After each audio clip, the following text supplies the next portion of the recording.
Chers amis téléspectateurs de Direct News TV, bonjour.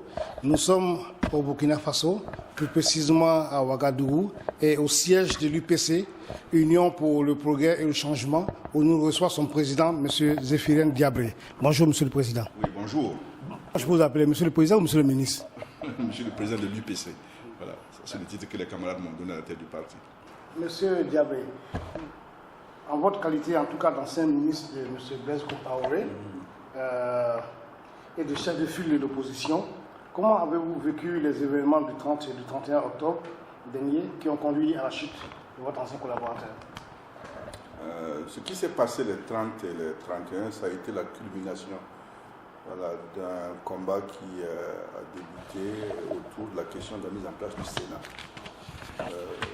Il y a eu une obstination de la part du président Compaoré et de ses collaborateurs à vouloir opérer cette modification de la Constitution-là pour sauter le verrou de la limitation.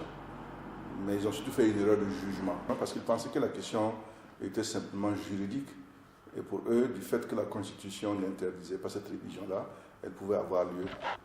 Ce qu'ils ont oublié, c'est que la question posait une question de légitimité profonde, et surtout, elle arrivait à un moment donné de fermentation d'un mécontentement qui s'est accumulé au fil des années.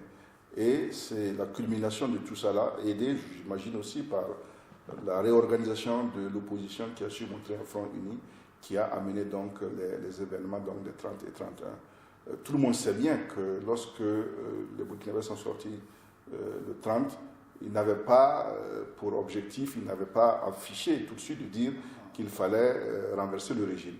Ils voulaient surtout empêcher que l'Assemblée nationale ne se réunisse et ne procède donc à cette modification.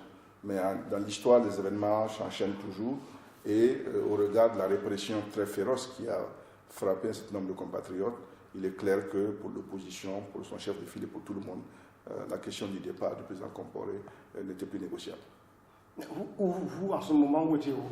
Au siège du chef de file de l'opposition avec les principaux leaders pour former l'état-major avec lequel on gérait la situation. De M. Blaise Compaoré, l'opposition, en tout cas, vous vous êtes mis ensemble, donc il y a eu une coalition des opposants à Blaise Compaoré qui s'est réunie et vous étiez le chef de file. Comment ça s'est passé concrètement, cette union sacrée là? Alors d'abord, la notion de chef de file est une invention de la loi de Burkina Faso qui dispose que le parti d'opposition qui a le plus grand nombre d'élus à l'Assemblée nationale occupe la fonction de chef de file de l'opposition à travers son président, laquelle fonction signifie simplement qu'il est le porte-parole attitré de l'opposition. Donc autour de ce concept-là, que se réunissent donc l'ensemble des partis qui se réclament de l'opposition. Le reste, c'est une question d'organisation interne et surtout de dynamique politique. On avait un objectif commun qui était aussi un objectif très pressant, qui était d'interdire à tout prix cette révision de l'article 37.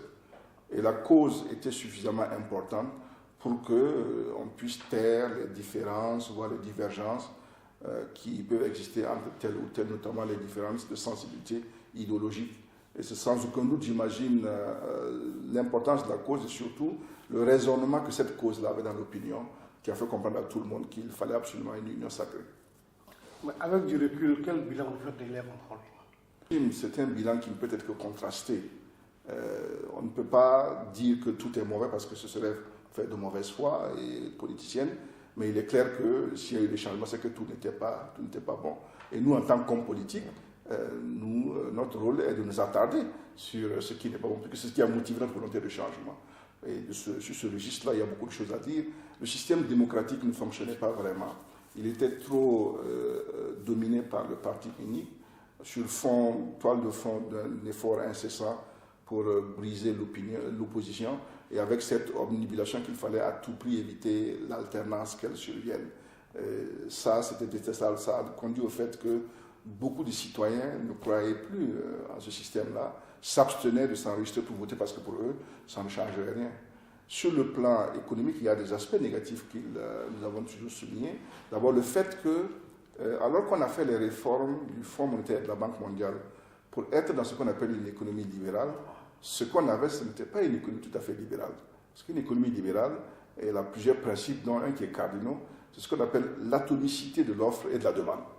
Alors que là, rapidement, on a vu qu'il y a une concentration des leviers de l'économie autour de quelques mains particuliers proches du régime. Et ça donne un sentiment d'exclusion, y compris pour les autres opérateurs économiques qui nous disaient on est exclu de tout, tant qu'on n'est pas dans le cercle des saints, on ne construit pas une économie rationnelle de cette manière-là. C'est un gaspillage extraordinaire de ressources de faire comme ça. Donc c'est tout ça, c'est toutes ces raisons que vous en regardez. Oui, j'ajoute qu'il y a la question de la gouvernance. Vous savez, nous sommes un pays qui se définit comme étant le pays des hommes intègres. Nous sommes heureux que les autres continuent de nous appeler ainsi. Mais nous sommes interpellés parce qu'on se demande si on l'est encore vraiment. On a vu se développer au cours de ces décennies-là quand même un niveau de corruption et d'enrichissement rapide et illicite qui donne froid au dos et assorti de comportements d'une arrogance qui laisse quand même à désirer. Tous ces aspects en réalité fermentent la demande sociale et la protestation sociale. Mais il faut un élément déclencheur. Et l'élément déclencheur, ça a été la décision de procéder à la révision de l'article 37 de la Constitution. Vous pensez aujourd'hui que M. Michel Kafando, qui est le président de la transition, est l'homme qu'il faut à la place qu'il faut? Cette expression de l'homme qu'il faut à la place qu'il faut ne veut pas dire grand-chose. Ça veut dire quoi l'homme qu'il faut à la place qu'il faut S'il a été choisi. Oui, mais que ce soit en politique. Il a été choisi sur la base d'un processus, un processus inclusif des acteurs du changement. Donc forcément, c'est parce qu'il est l'homme qu'il fallait à cette place-là qu'on l'a désigné. Mais ce n'est pas écrit sur le front de quelqu'un à l'avance qu'on est destiné à telle place. Surtout pas celle du chef d'État. On n'est pas là-bas. Donc ce processus a été mis en œuvre, y compris par une série d'auditions des différents candidats. Et le choix s'est porté sur lui parce que tout le monde a pensé qu'il était le plus apte à conduire cette fonction. Et vous pensez qu'il gère bien aujourd'hui cette transition? Il le fait du mieux qu'il peut. Vous savez, une transition n'est pas facile à gérer. Et sans offenser personne, je suis heureux de constater que notre transition se déroule beaucoup mieux que celle de certains pays qui sont entrés en transition avant nous. Nous avons un calendrier qui est déjà établi, je pense qu'on va pouvoir le tenir. Donc ce n'est pas facile. Pourquoi? Parce que d'abord, vous avez un groupe de personnes qui sont là pour un temps très limité. C'est 12 mois. Ils n'ont pas la durée. Alors qu'un gouvernement légitime a la durée. Et deuxièmement, un gouvernement légitime a la légitimité populaire. Eux, ils l'ont d'une certaine manière, mais elle n'a pas été actée par des voies électives. Et plus fondamental, c'est qu'ils se trouvent coincés entre deux types d'attentes. Tout le monde sait que le rôle d'une transition, c'est de procéder à l'organisation des élections devant permettre le retour à une vie légale normale. Mais en même temps, tout le monde sait que les transitions surviennent à la suite d'événements politiques qui sont l'expression de mécontentement et d'attente. Donc forcément, ceux qui en sont les auteurs aimeraient bien que pendant la transition, ces questions soient réglées, les questions de vie chère, les questions d'emploi, les questions d'injustice, les questions de corruption. Ça fait beaucoup pour un régime de transition. Et donc on comprend bien qu'il y ait des attentes, voire des déceptions. Mais c'est difficile en 12 mois de régler tous ces problèmes-là. Maintenant, c'est à lui et à son équipe de voir quels signaux forts ils peuvent envoyer, quelles démarches ils peuvent amorcer qui montrent bien que sur les aspects de demande pressante, ils ont en tout cas entamé la chose, quitte à ce qu'un régime civil démocratiquement élu puisse reprendre les choses en main après. Est-ce que, bon, franchement, ils n'ont pas une sorte d'épée de Damoclès sur les têtes qui est le RSP? Bon, je ne sais pas si l'expression épée de Damoclès sied dans ce genre de circonstances, parce qu'aujourd'hui au Burkina Faso, c'est le peuple qui est souverain. Ce n'est pas quelqu'un d'autre. C'est le peuple qui est souverain. L'épée de Damoclès, c'est le peuple. C'est lui qui juge. Et personne aujourd'hui, en tout cas dans ce que nous voyons comme contexte-là, ne peut imposer par la force de la baïonnette ce que l'on ne veut pas. Il est regrettable que des questions liées au fonctionnement interne du RSP se soient invitées dans la transition. C'est ce que nous avons d'ailleurs dénoncé. La transition n'est pas là ou attachée aux questions liées à un régime ou à un corps de l'armée, même si l'un des principaux acteurs de la transition vient de là. Et je crois que ça a été une erreur de jugement que certains ont fait en faisant ce que tout le monde sait. Non, la transition a été mise en place pour conduire le pays. Donc les petites bisbilles entre vous ne doivent pas gêner notre transition parce que c'est dans le cadre global de l'ensemble des acteurs que toute question qui touche à la transition doit se régler. Maintenant, cela n'empêche pas que la question, comme on entend dans l'opinion, du régime de sécurité présidentielle est posé pour les Burkinabés. C'est un régime qui est un peu particulier vu son histoire. Donc, à tort ou à raison, il est perçu en tout cas comme ayant deux grands défauts pour les Burkinabés. Le premier défaut, c'est qu'on le voit comme étant un instrument au service, ou qui était au service d'un individu. On ne le voit pas comme étant un instrument au service d'une institution. Bon, ça c'est à eux, par leur pratique justement. C'est quand la manière dont vous travaillez qui vous donne l'image que vous avez. Et deuxième élément qui est beaucoup plus grave, c'est que notre pays a connu un certain nombre d'épisodes dans lesquels, je pense par exemple à l'affaire Norbert Zongo, des membres de la garde présidentielle, enfin de sécurité présidentielle étaient impliqués. Alors, pour l'opinion qui ne fait pas la différence, elle ne sait pas s'ils y étaient à titre personnel ou s'ils y étaient sur la base d'un commandement ou d'une instruction. Et en tout cas, ce qui est sûr, c'est que ces épisodes-là ternissent l'image d'un corps. Voilà. Donc, ce sont ces deux paramètres-là qui créent un problème d'image pour le RSP aujourd'hui et pour l'ensemble du pays. Oui, justement, en parlant de justice, il y a le cas Sankara et le cas Norbert Zongo. Voilà, d'aucuns voudraient qu'il y ait que Blaise Compaoré, enfin, l'ex-président, soit entendu par rapport à la mort de ces deux hommes. Vous, en tant que leader de parti politique, quel est votre sentiment là-dessus? Alors, d'abord, il est clair que dès lors qu'il y a une revendication de justice, il faut aller sur le fond des choses. Si elle est légitimée, si elle est acceptée par le parquet et vue dans l'aide de droit, il faut mener des enquêtes. Maintenant, c'est les enquêtes qui vont déterminer qui doit être entendu ou pas. On ne peut pas dire ça maintenant et présager de quoi que ce soit. Moi, je ne suis pas au courant de qui est impliqué dans quoi. Donc, je ne peux pas vous dire qui va être entendu. Mais comprenez bien que quand des hommes et des femmes sont morts pour des raisons politiques, leurs familles, leurs amis et leurs sympathisants politiques sont en droit de réclamer justice. Or, notre histoire a été émaillée quand même récente d'un certain nombre de disparitions politiques qui posent problème. Il y a celle de Sankara qui est sans doute emblématique, il y a celle de Norbert Zongo, mais avant ça, il y a des femmes et des hommes qui sont morts tout simplement parce qu'ils ne partageaient pas les opinions du Conseil national de la Révolution qui a pris le pouvoir en 1983 ou sous le Front populaire parce qu'ils avaient été accusés de ceci ou de cela. Il est normal que leurs familles et leurs amis quand même veuillent en savoir un peu quelles sont les raisons qui les ont amenés dans cette situation-là. Bon, on va parler maintenant des élections qui auront lieu au mois d'octobre 2015. Est-ce que vous pensez que techniquement c'est possible? Oui, je n'ai pas de grande inquiétude parce qu'on a une commission électorale nationale indépendante qui a quand même d'expérience. Et deuxièmement, c'est vrai qu'on a eu des événements des 30 et 31, mais on ne peut pas dire que ça ait désarticulé le pays. On n'est pas en guerre civile. D'ailleurs, ceux qui sont venus 48 heures après étaient surpris de voir comment est-ce que la vie a repris son cours normal ici. Donc, tout cela me fait dire que si le gouvernement donne les moyens qu'il faut à la CENI, en principe, le délai est tenable. D'accord. Et vous, l'UPC serait bien évidemment candidat? L'UPC est un parti politique, donc il participera à toutes les compétitions électorales. On y était en 2012, c'était des législatives. Là, maintenant, on a des présidentielles. Bon, il est clair qu'on ne peut pas être absent de ça. Maintenant, avec qui, sous quelle forme, ça, c'est le parti qui va décider. D'accord. Okay. Parlons de vote des Burkinabés de l'étranger. Plus précisément, beaucoup, en tout cas, décrient ou alors refusent. Parce que quand on sait que la plus grosse communauté burkinabé à l'étranger, c'est celle de la Côte d'Ivoire.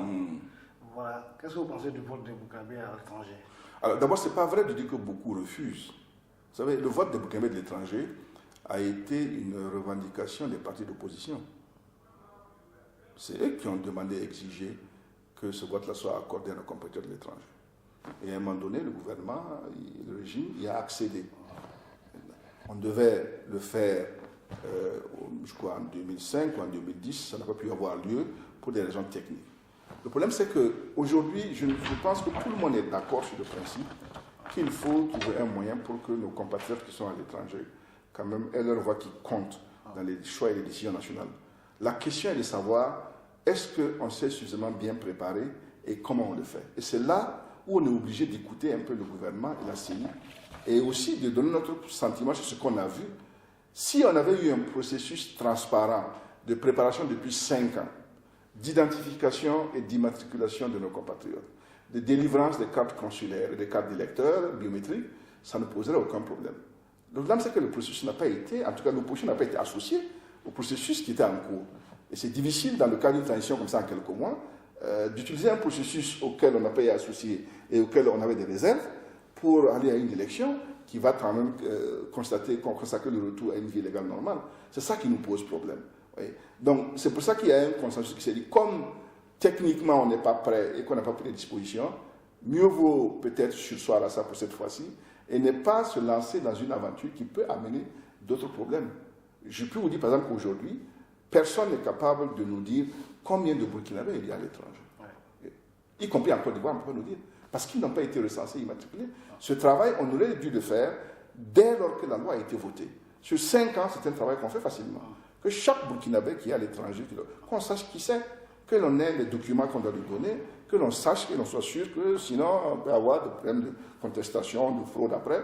Et ça, ça peut même créer des conflits, même dans les pays où ils sont. Parce qu'on voit bien comment les lendemains électoraux peuvent être difficiles. Voilà. Donc on les rassure que, et en tout cas l'UPC, notre parti, est fortement et formellement attaché aux droits des Burkinabés et des étrangers à prendre part à la vie des nations. Mais il faut que l'État et la CENI se préparent mieux pour ne pas nous créer une situation de désordre. Donc pour vous, en fait, vous souhaitez que ce soit pour l'échéance 2020 ? On n'a pas le choix, puisque ça a été, en écoutant la CENI et le gouvernement, on ne peut pas le faire cette fois-ci, donc ça peut être qu'en 2020. Et là aussi, il faut que le gouvernement qui va s'installer se mette rapidement au travail. En 5 ans, normalement, si on fait un travail sérieux, y compris sur le plan de la planification financière et budgétaire, on doit pouvoir résoudre toutes les questions pratiques qui se posent à ce niveau-là. En tout cas, votre ancien patron, si on peut le dire, est aujourd'hui en Côte d'Ivoire, il est même à Abidjan. Qu'est-ce que vous pensez de ça, que Ben soit parti loin du Burkina ? Mais je n'ai pas d'opinion particulière. La Côte d'Ivoire est un pays frère avec lequel on entretient des relations très étroites, très anciennes, c'est le moins qu'on puisse dire. Deuxièmement, ce n'est pas la première fois qu'un ancien chef d'État de Haute-Volta ou de Burkina séjourne ou vit aussi en Côte d'Ivoire. Les autorités ivoiriennes ont jugé approprié de lui accorder un peu l'hospitalité. Il n'y a pas de commentaire à faire à ce niveau. Mais pour moi, ça ne remet pas en cause les liens qui existent entre nos deux pays et qui vont au-delà des individus. On devait plutôt travailler justement à préserver cette relation-là qui est quand même déjà particulier quand on sait un peu l'histoire, la culture et les échanges de population et qui, me semble aussi, est un gage de stabilité de la sous-région. En tout cas, merci beaucoup de nous avoir reçus chez aussi de votre parti politique.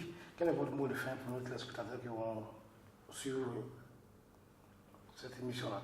Le mot de fin est qu'il y a une nouvelle dynamique politique au Burkina Faso qui sans doute a pris un tournant décisif après les événements des 30 et 31, mais qui vient de beaucoup plus loin. Il y a une nouvelle dynamique politique dans le sens de la construction d'une démocratie qui soit beaucoup plus ouverte et, comme dirait quelqu'un, où les élections ne sont pas prévisibles. Et là, il est clair que pour octobre, les jeux sont très ouverts. Ça montre bien que nous sommes en train de renouer avec les fondamentaux de notre démocratie. Notre classe politique est animée de femmes et d'hommes qui, sans se vanter, peuvent dire quand même, et les observateurs le disent, sont d'une certaine valeur, qui ont le sens de l'unité et de la stabilité. Donc, ils peuvent compter sur nous pour qu'il n'y ait pas les déchirements violents que l'on a vu ici et là. Passé l'épisode des 30 et 31, les Burkinabés veulent aller de l'avant et construire leur pays. Et mon parti, comme d'autres, vraiment vont contribuer fortement à cela. C'est ça qui va être le garant de la stabilité de notre pays et qui va contribuer aussi à la stabilité de la sous-région. En tout cas, merci beaucoup, monsieur. C'est moi qui vous remercie. Merci beaucoup. Merci. Les amis téléspectateurs de BenNews TV, nous étions avec M. Zéphirien Diabré, président de l'Union pour le progrès et le changement du PC depuis Ouagadougou. À très bientôt pour une autre émission. Au revoir.